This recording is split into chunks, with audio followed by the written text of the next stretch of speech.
पर हाथ मारकर जो गुफ्तगू करते हुए वो नज़र आ रहे हैं, उसने पाकिस्तानियों के दिलों को दुखाया है। और जो पुतिन से जिस तरह से मिले हैं, तो मैं ये कहना चाहता हूँ कि इमरान खान साहब को हटा दिया गया। एक बड़ी वजह ये थी कि वो मास्को चले गए, पुतिन से ताल्लुक़ उन्होंने रशिया के साथ बनाने की कोशिश की। तो मुझे लगता है कि शायद शहबाज शरीफ साहब ने अभी इससे कुछ सीखा नहीं। और फिर एक और विजुअल्स ये मैं आपको दिखाना चाहता हूँ कि जिस वक्त पुतिन के साथ नरेंद्र मोदी बात करते हुए जा रहे हैं, तो शहबाज शरीफ साहब को बड़े बुरे तरीके से इग्नोर किया गया। मेरे कहने का ये मतलब नहीं है कि पाकिस्तान सफारती तौर पर आइसोलेट हो गया। बिलाशुबा सफारती तौर पर हमने बहुत कामयाबियां भी हासिल की हैं। हमने भारत को शिकस्त दी है मैदान जंग में। उसके बाद अमेरिका का रवैया हमारे साथ तब्दील। जय हिंद, स्वागत है दोस्तों आपका हमारे चैनल पर एक और लेटेस्ट वीडियो में। तो दोस्तों काफ़ी समय से हमारे चैनल पर कुछ टेक्निकल इशू चल रहे थे, एक नहीं तीनों चैनलों पर ही, तो उसकी वजह से वीडियो अपलोड नहीं कर पा रहा था। अब आपको रेगुलर हमारे तीनों चैनलों पर वीडियो पाकिस्तानी मीडिया की एक से एक बढ़िया वीडियो मिलती रहेगी। और इस वीडियो के इंट्रो में देखा होगा किस तरह से पाकिस्तानी मीडिया में जो इमरान खान को सपोर्ट करने वाले लोग हैं, वह किस तरह से जो शहबाज शरीफ की एससीओ समिट में किरकिरी हुई है, उसको लेकर दोस्तों वो भी कुछ धजिया उड़ाने में पाकिस्तानी मीडिया इंडियन से ज़्यादा शहबाज शरीफ के मज़े ले रहा है। और वहीं दूसरी तरफ दोस्तों आपने देखा होगा किस तरह से पुतिन और भारत के प्रधानमंत्री नरेंद्र मोदी जी के बीच में जो गाड़ी में बैठकर बातचीत हुई थी और एक काफ़ी लंबी बातचीत हुई थी, उसको लेकर भी पाकिस्तानी मीडिया की काफ़ी प्रतिक्रिया आ रही है। क्योंकि दोस्तों पाकिस्तानी पहले तो अमेरिका के बलबूते पर आपने देखा होगा अफगानिस्तान के टाइम में इन्होंने काफ़ी डॉलर छापे, लेकिन उसके बाद अमेरिका ने इनको काफ़ी सालों तक भाव नहीं दिया। अब ऑपरेशन सिंदूर के बाद दोस्तों एकदम से डोनाल्ड ट्रंप ने पाकिस्तान को थोड़ा बहुत घास डालना शुरू किया, तो पाकिस्तानी हवा में उड़ते हुए नजर आने लगे थे। लेकिन अब जिस तरह का माहौल दोस्तों चाइना में जो कुछ बना है, उसको लेकर पाकिस्तानी मीडिया की किस तरह की प्रतिक्रिया आ रही है, चलिए हम आपको इस वीडियो में दिखाते हैं। तो प्लीज़ वीडियो को लाइक ज़रूर कर दीजिएगा और हमारे चैनल को सब्सक्राइब कीजिएगा और दोस्तों कमेंट कीजिएगा। काफ़ी दिनों से दोस्तों बंद पड़ा चैनल, धीरे धीरे ये ग्रो करेगा। तो दोस्तों वीडियो को लाइक और कमेंट एल्गोरिदम के लिए ज़रूर कीजिएगा। चलिए करते हैं वीडियो स्टार्ट। पर हाथ मारकर जो गुफ्तगू करते हुए वो नज़र आ रहे हैं, उसने पाकिस्तानियों के दिलों को दुखाया है। और जो पुतिन से जिस तरह से मिले हैं, तो मैं ये कहना चाहता हूँ कि इमरान खान साहब को हटा दिया गया। एक बड़ी वजह ये थी कि वो मास्को चले गए, पुतिन से ताल्लुक़ उन्होंने रशिया के साथ बनाने की कोशिश की। तो मुझे लगता है कि शायद शहबाज शरीफ साहब ने अभी इससे कुछ सीखा नहीं। और फिर एक और विजुअल्स ये मैं आपको दिखाना चाहता हूँ कि जिस वक्त पुतिन के साथ नरेंद्र मोदी बात करते हुए जा रहे हैं, तो शहबाज शरीफ साहब को बड़े बुरे तरीके से इग्नोर किया गया। मेरे कहने का ये मतलब नहीं है कि पाकिस्तान सफारती तौर पर आइसोलेट हो गया। बिलाशुबा सफारती तौर पर हमने बहुत कामयाबियां भी हासिल की हैं।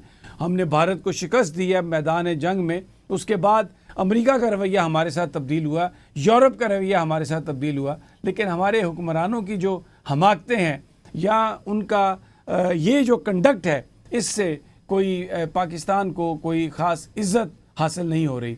इस सारे मौजू पर के ये जो एससीओ कॉन्फ्रेंस है, इससे मिलेगा क्या और इसका नताइज इसके क्या होंगे, मोदी क्या कुछ हासिल कर सका या नहीं, और शहबाज शरीफ साहब ने क्या वहाँ पर गेन किया। हम चलते हैं जनाब शमशाद साहब के पास, जो साबिक फॉरेन सेक्रेटरी भी हैं, बहुत ज़बरदस्त डिप्लोमेट हैं और बड़ी बारीकी से तमाम चीज़ों का मुतालिया भी करते हैं। शमशाद साहब अस्सलाम वालेकुम। वालेकुम अस्सलाम। शमशाद साहब, पहले तो मुझे ये बात बयान फरमाइए कि वहाँ पर हमने देखा शहबाज शरीफ साहब वज़ीर-ए-आज़म पाकिस्तान, वो किस तरीके से लाइन को तोड़ के उन्होंने आके पुतिन से मुलाकात करने की कोशिश की, हाथ मिलाया उनसे, और फिर बाद में जो एक जगह उनकी मुलाकात की फुटेज आई तो उसमें वो उंगलियों के यूँ इशारे कर रहे थे। डिप्लोमेटिक नॉर्म्स में आप इसको कैसे इंटरप्रेट करेंगे? देखिए, इनका इनफैक्ट जब मेरे ज़माने में जब ये जाया करते थे अपने भाई के साथ, हर विजिट पे ये साथ नथी हो जाते थे। और जब प्राइम मिनिस्टर नवाज शरीफ जब भी अमेरिका गया तो ये साथ नथी होते थे। तो अमेरिकन जो थे वो मजाक उड़ाया करते थे हमसे, फिर मजाक किया करते थे, कहते ये क्या चीज़ है कि चीफ मिनिस्टर है लेकिन he conducts himself as the first lady जो होती है ना, जिस तरह हेड ऑफ स्टेट की बीवी होती है ना, बिल्कुल उस तरह से कंडक्ट करता था। तो वो फर्स्ट लेडी की बजाय उन्होंने इसका नाम रखा हुआ था फर्स्ट ब्रदर।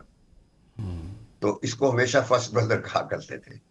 तो मकसद ये है कि ये चीजें जो हैं, ये प्रोटोकॉल वगैरह जो है, ये लोगों को स्टेट्समैनशिप के अंदर आती हैं। जब स्टेट्समैनशिप पाकिस्तान में अभी तक कहीं पैदा ही नहीं, तो ये कहाँ से कंडक्ट करेंगे अपने आप को? ठीक। इस कॉन्फ्रेंस में अभी तक जो डेवलपमेंट है, आप क्योंकि मोदी के बारे में उनकी जो फुटेज आई उसमें वो हाथ मिलाना चाहते थे चाइनीज़ प्रेसिडेंट से, लेकिन उन्होंने हाथ नहीं मिलाया और उनको साथ आगे ले गए। जो मैंने इंटरनेशनल मीडिया को देखा है उसमें ये चीज़ें हैं कि मोदी को जो वो लेना चाह रहे थे वहाँ से वो हासिल नहीं हुआ। देखिए, ये आपकी सोच के मुताबिक ये सब कुछ है। अदरवाइज जो प्रोटोकॉल हो रहा होता है वो हर तरीके से मुनासिब होता है, और चाइनीज बड़े पर्टिकुलर होते हैं। कभी प्रोटोकॉल में वो ऐसी कभी कोई फ्लॉज नहीं होते उनके। तो ये हम चूंकि एक प्रेजुडिस सोच है हमारी, उस वजह से जिस तरीके से हम सोचते हैं तो उसी हवाले से फिर हम उसको इंटरप्रेट कर देते हैं। तो मैं इन चीज़ों को ज़्यादा अहमियत नहीं दूंगा। असल वाकया जो है ना, वो ये हैंडशेक से बढ़कर है कि क्या होने क्या जा रहा है और ये शंघाई है क्या, ये चीज़ें बातें करने वाली हैं। तो आप क्या समझते हैं कि इस कॉन्फ्रेंस में या ये जो अभी इजलास है सरबराही, इससे क्या भारत को क्या हासिल हो सकता है? देखिए, ये सरबराही इजलास बाकायदा रेगुलरली होते आ रहे हैं और एक बयानिया इशू हो जाएगा। इसके बाद जो फिर पॉलिसी होगी, एग्रीड पॉलिसी, तो वो ऐलान कर दिया जाएगा। लेकिन असल चीज ये है कि इस वक्त दुनिया में क्या हो रहा है, उसके तनाजर में आपने देखना है कि ये इज्तिमा किस तरीके से रेलेवेंट है। वो रेलेवेंट इस वजह से है कि दुनिया में इस वक्त थलथली डाली हुई है एक ऐसे शख्स ने जो न कभी सियासत की है, जिसने न सिफारतकारी जानता है न डिप्लोमेसी जानता है, और पहली टर्म में उसने दुनिया को तहस नहस कर दिया था, और दूसरी टर्म में आके वो मजीद तहस नहस कर रहा है। ना सिर्फ दुनिया को कर रहा है बल्कि वो अमेरिका को तहस नहस कर रहा है। अमेरिका का जो सिस्टम है, जो नॉर्म्स हैं वहाँ की जमहूरी नॉर्म्स, जो 200 सवा 200 या 250 सालों की हिस्ट्री में उन्होंने अपने आप को बिल्ड किया है, उसको तहस कर रहा है। और इससे अमेरिका का जो इमेज इस वक्त डैमेज जिस तरीके से हो रहा है, तो दुनिया में सबसे बड़ा चैलेंज ये है कि ये जो एक बला कर बैठी है अब दुनिया के इस बड़ी ताकत के उस पर सरबराही में, तो इससे कोई दुनिया में कोई खतरा पैदा होगा। मैं समझता हूँ बहुत बड़ा एक बहरान आ रहा है और दुनिया उसके मुकाबले में अपने आप को तैयार करने जा रही है।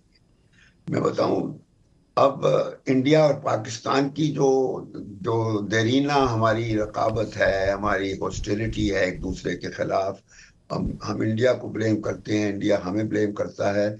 अब वक्त आ गया है, मैं बताऊं समी, ये बात सुनने वाली है कि अब हमें उन बातों से ऊपर जाने की जरूरत है, क्योंकि इस वक्त पाकिस्तान और इंडिया दोनों न्यूक्लियर ताकतें हैं और ये न्यूक्लियर कैपेबिलिटी एक दूसरे के खिलाफ लड़ाइयाँ, इस किस्म की जो झड़पें हैं, इसके तनाजर में ये नहीं अच्छी बातें हो रही जो कुछ हो रहा है।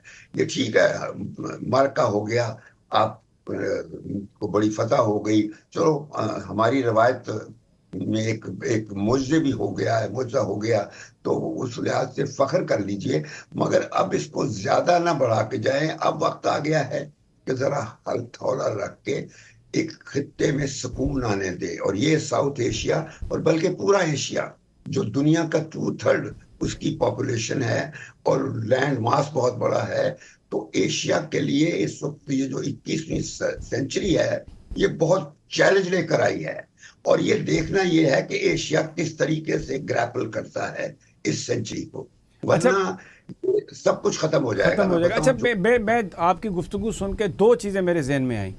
एक तो ये जो आपने अमेरिका की पॉलिसीज़ के हवाले से बात की, डोनाल्ड ट्रंप के हवाले से, तो मुझे आपकी गुफ्तगू से ऐसा कि शायद ये पॉलिसीज़ सस्टेनेबल अमेरिका के लिए भी नहीं होंगी, और जैसे ही ट्रंप एरा ख़त्म होगा तो शायद इन पॉलिसीज़ को अमेरिकन एस्टैब्लिशमेंट रिवर्स करे।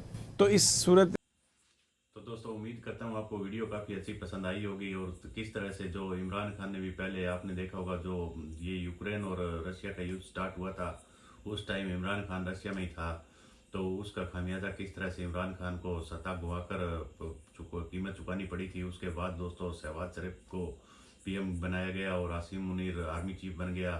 और अब ऑपरेशन सिंदूर के बाद आसिम मुनीर किस तरह से डोनाल्ड ट्रंप के पास अमेरिका भी जा पहुंचा था और अमेरिका ने काफ़ी दोस्तों पीठ थपथपाने की एक हारे हुए जनरल की कोशिश की थी। लेकिन अब दोस्तों दूसरी तरफ भारत पर भी आपने देखा होगा डोनाल्ड ट्रंप किस तरह से पहले 25% उसके बाद 50% टैरिफ लगाने का फैसला किया, लेकिन भारत ने दोस्तों उसका किसी भी तरह कोई भी दबाव नहीं लिया। और अब जो एससीओ समिट में जिस तरह चाइना में भारत के प्रधानमंत्री नरेंद्र मोदी जी और चाइना के राष्ट्रपति शी जिनपिंग और पुतिन के बीच में जिस तरह के दोस्तों ये फोटो और वीडियोज आ रहे हैं, उससे अमेरिकन मीडिया में भी इसको लेकर काफ़ी चर्चाएं हो रही है, लेकिन पाकिस्तानी मीडिया दोस्तों इसको बहुत ज़्यादा डिस्कस कर रहा है। तो मैं और भी पाकिस्तानी मीडिया के बहुत सारे क्लिप्स हैं जो मेन स्ट्रीम मीडिया के, वो भी आपके लिए जल्दी लेकर आऊँगा। तो दोस्तों एक से एक इंटरेस्टिंग वीडियो आपको जल्दी हमारे चैनल पर मिलेगी, तो प्लीज़ वीडियो को लाइक कर दीजिएगा, क्योंकि दोस्तों काफ़ी दिनों से इस पे पता नहीं यूट्यूब किस वजह से वीडियो को ब्लॉक करा था, तो दोस्तों उसकी वजह से इस चैनल पे मैं और वीडियो नहीं डाल रहा था। अब धीरे धीरे दोस्तों ये चैनल ग्रो करेगा, प्लीज़ आप मेरी मदद कीजिएगा, वीडियो को लाइक कीजिएगा और कमेंट कीजिएगा। और दोस्तों रूटीन से आप डेली एक से एक लेटेस्ट वीडियो देखने के लिए डिजिटल एलिमेंट्स के तीनों चैनल्स पर जाकर वीडियो देख सकते हैं। तो मिलते हैं एक और नए वीडियो के साथ, तब तक जय हिंद, वंदे मातरम।